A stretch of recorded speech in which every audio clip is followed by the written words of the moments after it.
kann nicht aufhören, darüber nachzudenken, was passiert ist.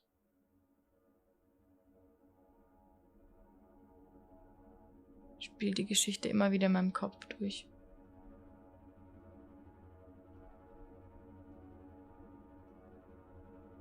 Im Grunde hat alles begonnen, als mein Vater Nick kennengelernt hat.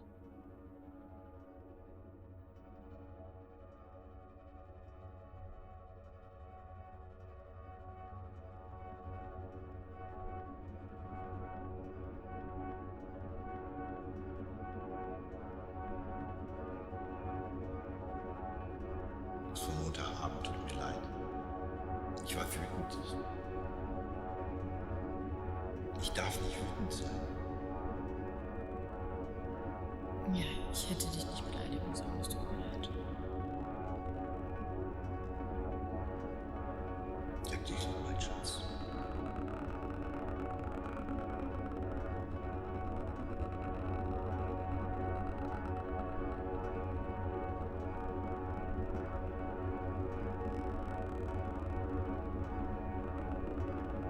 Im Grunde hat alles begonnen, als mein Vater Nick kennengelernt hat.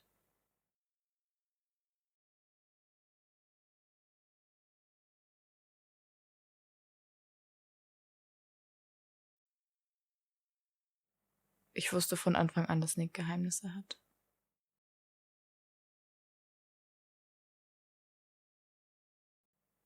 Ich habe mir gedacht, dass er niemandem von seiner Vergangenheit erzählen wird.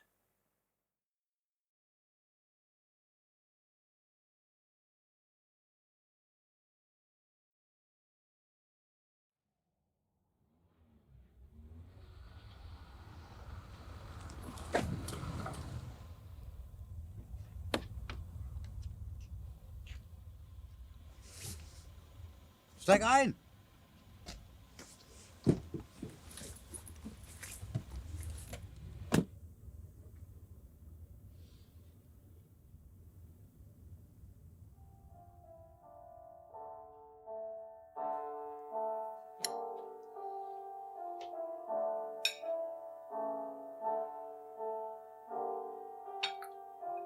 Es muss sehr schwer sein für dich. Aber in schweren Zeiten offenbart sich uns oft auch etwas Schönes, das uns hilft, wieder Hoffnung zu fassen. Nicht? Bist du von zu Hause weggelaufen?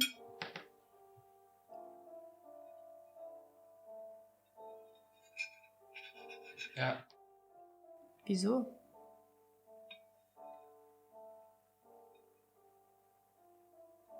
Schon okay. Das ist ein Neuanfang. Ein Neuanfang ist immer schwer.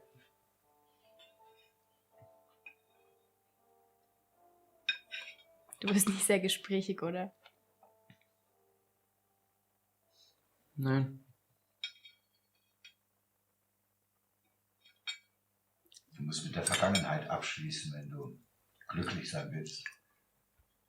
Auch ich musste erst meine vergangenen Taten akzeptieren, um mich dann zu ändern. Ich war im Gefängnis, weil ich jemanden zusammengeschlagen habe.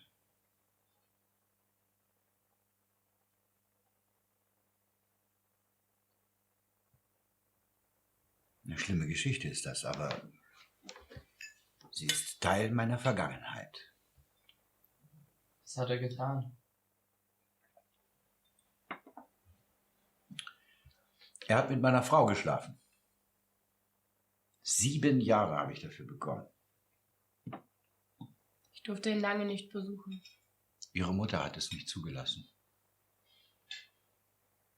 Kannst du dir vorstellen, was es heißt, seine eigene Familie über Jahre hinweg nicht zu Gesicht zu bekommen? Überhaupt nichts zu wissen? Nach 4 Jahren fing Marie an, mich heimlich zu besuchen. Ich habe sie beim ersten Mal überhaupt nicht erkannt. Meine eigene Tochter. Nicht erkannt. Da wusste ich, dass ich etwas ändern muss in meinem Leben. Ich wollte ein guter Vater sein für meine Kleine. Ich will nicht, dass ihr irgendetwas zustößt, nur weil ich andere Dinge im Kopf habe. Ich will immer für sie da sein. Nick hatte mich neugierig gemacht. Ein Typ, der dir nicht sagt, wo er herkommt, der dir gerade mal seinen Namen nennt.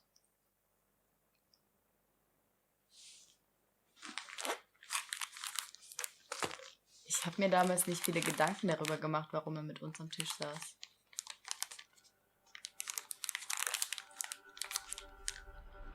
Ich wünschte, mein Vater würde dich bei uns wohnen lassen. Er wird Gründe haben. Ja, er macht sich Sorgen, dass du einen schlechten Einfluss auf mich hast. Ja, wenigstens kümmert er sich um dich. Aber er übertreibt. Er kontrolliert meinen Schulranzen, weil er denkt, dass ich meine schlechten Klausuren verstecke. Ja, schmeiß doch die schlechten weg. Das kann ich doch nicht machen. Hast du das manchmal gemacht? Das war nicht nötig. Es war scheißegal. Wir können deinen Platz ein wenig gemütlicher für dich machen. Ich habe ein bisschen Geld und vielleicht reicht es für eine Decke oder so. Nein. Irgendjemand muss sich doch um dich kümmern. Nett von dir. Aber ich kann mich auch um mich selbst kümmern, weißt du? Wieso hast du ein Messer dabei?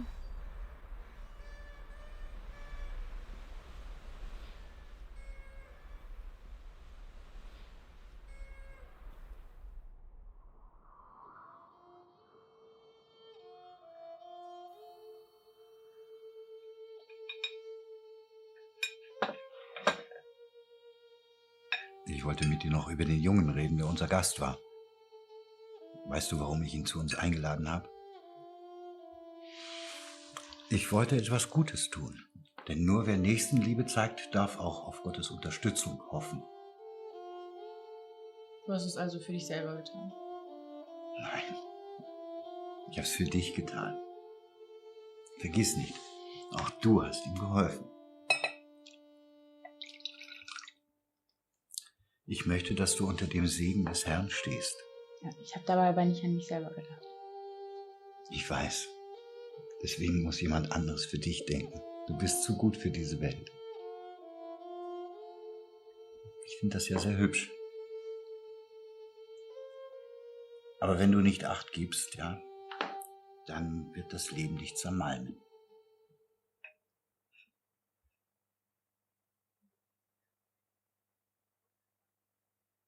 Darum habe ich den Jungen auch heute Morgen wieder weggeschickt. Wenn du dich zu viel mit diesen Leuten herumtreibst, wirst du am Ende selbst ein obdachloser Streuner. Er wird ja wohl einen guten Grund dafür haben, wieso er von zu Hause weggelaufen ist. Mit Sicherheit ist er nur ein Opfer der Umstände, in die er hineingeboren wurde, aber die Vergangenheit hat ihn geprägt und einen Menschen aus ihm gemacht, der für sein Umfeld eine Gefahr darstellen könnte. Besonders für Leute wie dich, die so wenig auf sich selbst Acht geben können. Und darum ist jetzt auch Schluss mit dem Jungen. Du kennst ihn doch überhaupt nicht. Nein, aber ich kenne Leute, die so sind wie er. Aber wenn man ihm unter die Arme greifen will. Mit dem Jungen ist Schluss. Ist das klar? Ich habe keinen Hunger mehr.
Das, worum es in deinem Leben geht, bist du selbst.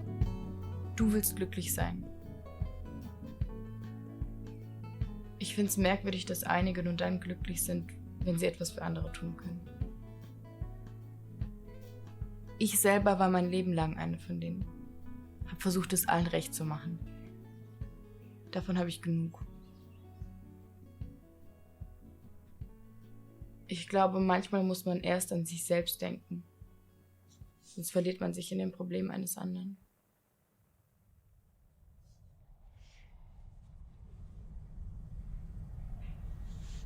Glaubst du an Gott?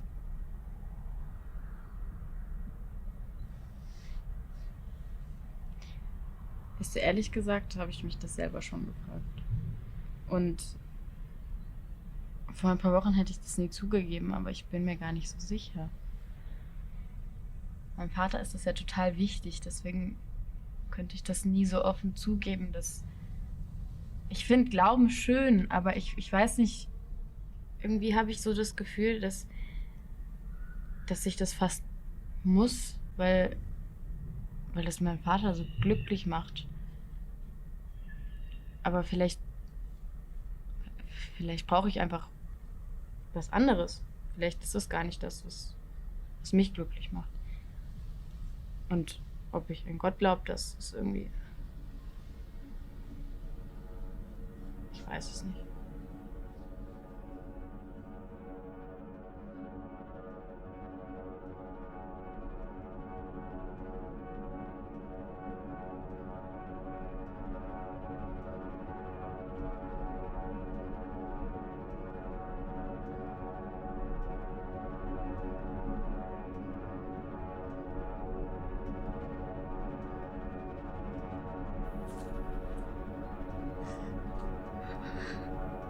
Er ist so ein Wichser. Was ist denn passiert?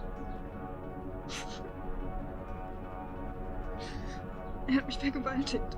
Was? Tom hat mich vergewaltigt.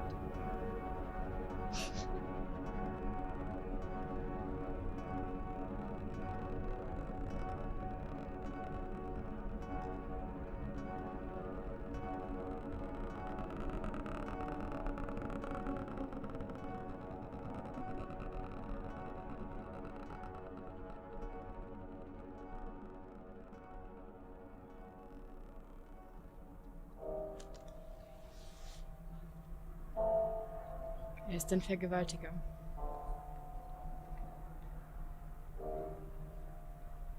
Ein Stück Scheiße.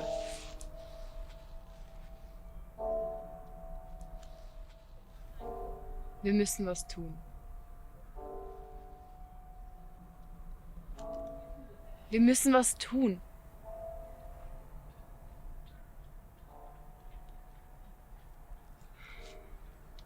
Bitte, Nick. Tu's für mich. Ich brauche deine Hilfe.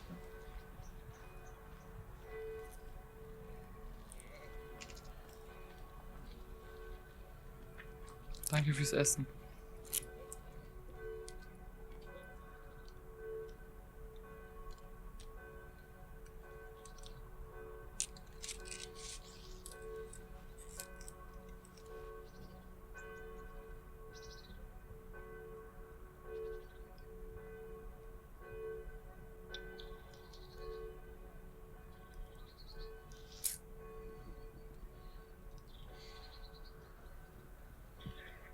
Ich helfe dir.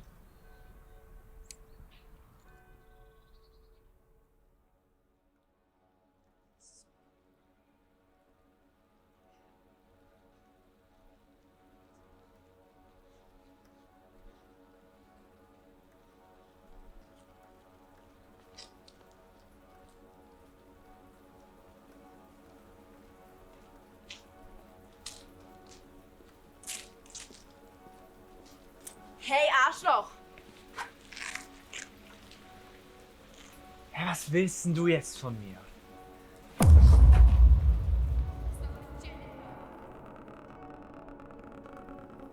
Konntest du ihr das antun, du Mistkerl? Du Schlampe! Halt die Schnauze. Du hast es verdient. Du hast sie vergewaltigt. Ich weiß, was sie herum erzählt. Aber sie lügt. Woher weiß ich, dass du nicht lügst? Alle lügen, wenn es um den eigenen Arsch geht. Alle sind Scheißlügner!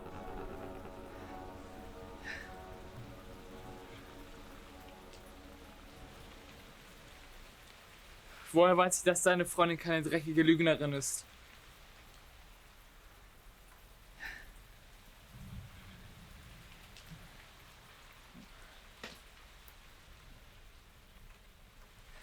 Du erzählst niemandem, was hier passiert ist.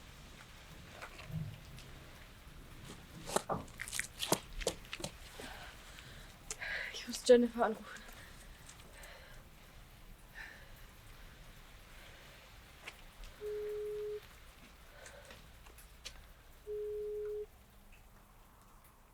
Wieso rufst du so spät noch an?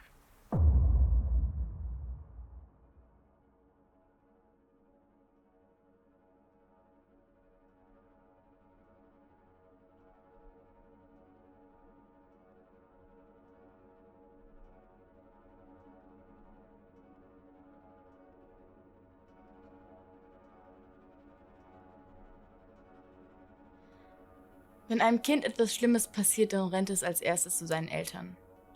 Papi bringt alles wieder in Ordnung. Papi beschützt dich.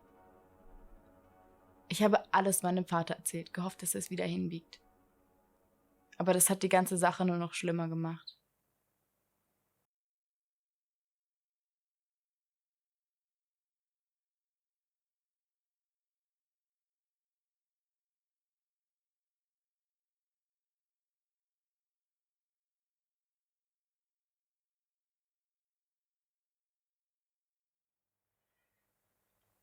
Ich habe gründlich nachgedacht über das, was du mir gestern Nacht erzählt hast. Jetzt, wo ich weiß, dass du mich über 4 Wochen lang angelogen und nach Strich und Faden betrogen hast und dich heimlich mit diesem Jungen triffst, wird mir so einiges klar. Was hast du vor? Ich will ihm nur drohen, damit er endlich verschwindet. Bitte tu das nicht. Das ist die einzige Sprache, die diese Leute verstehen. Er hat niemanden außer mir. Ist nicht gut für dich. Ich habe Angst um dich. Alt genug, um auf mich selbst aufzupassen. Du, ich verbiete dir, dich weiterhin mit dem Jungen zu treffen, ist das klar? Fick dich!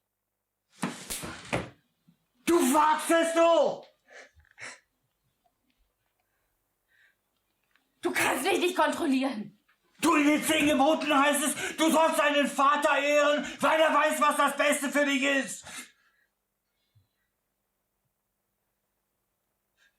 Liebst du denn deinen Vater nicht mehr? Doch. Dann glaubst du nicht mehr an die 10 Gebote. Doch, das tue ich. Nein. Nein, du glaubst nicht mehr.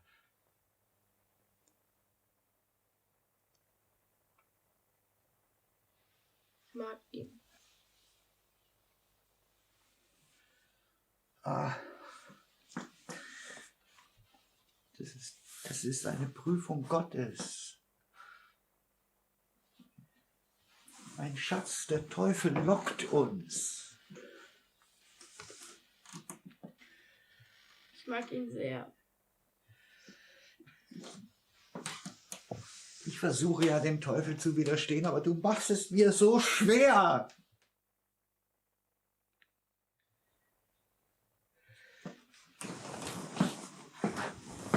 Nein! Nein! Lass mich durch!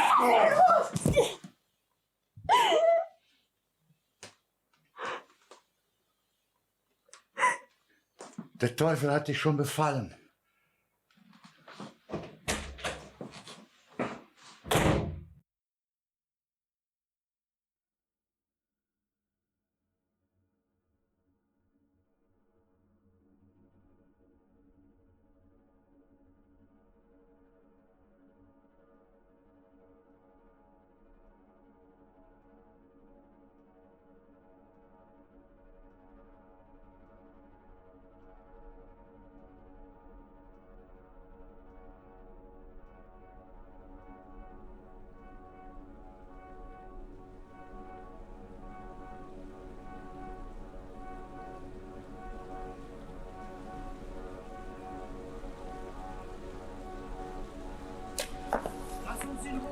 Bitte, lass uns in Ruhe!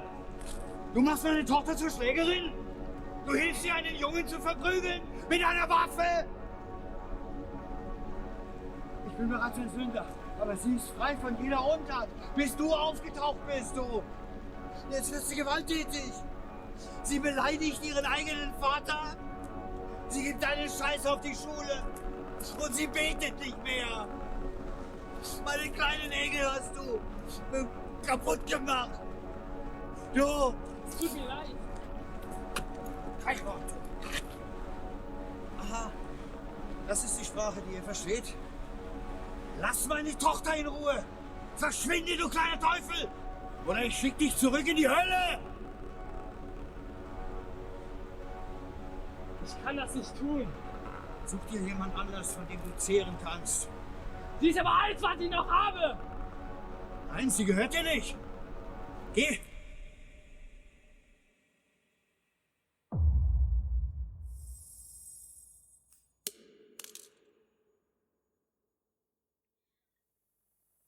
Wenn ich meinem Vater von Anfang an erzählt hätte, dass ich mich mit Nick treffe, hätte er nie zugelassen, dass wir Zeit miteinander verbringen. Geheimnisse machen das, was wir uns aufgebaut haben, stabil. Sie halten unsere eigene kleine zerbrechliche Welt im Gleichgewicht. Das, was man durchmacht, verändert einen. Ich glaube, auch ich hätte ein anderer Mensch werden können, wenn manche Dinge nicht passiert wären. Im Grunde sind wir alle doch das, was das Leben aus uns macht. Oder?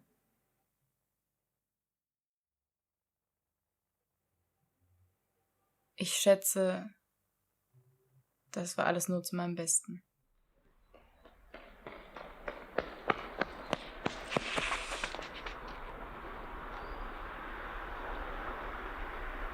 Ich wollte zu dir. Es tut mir leid.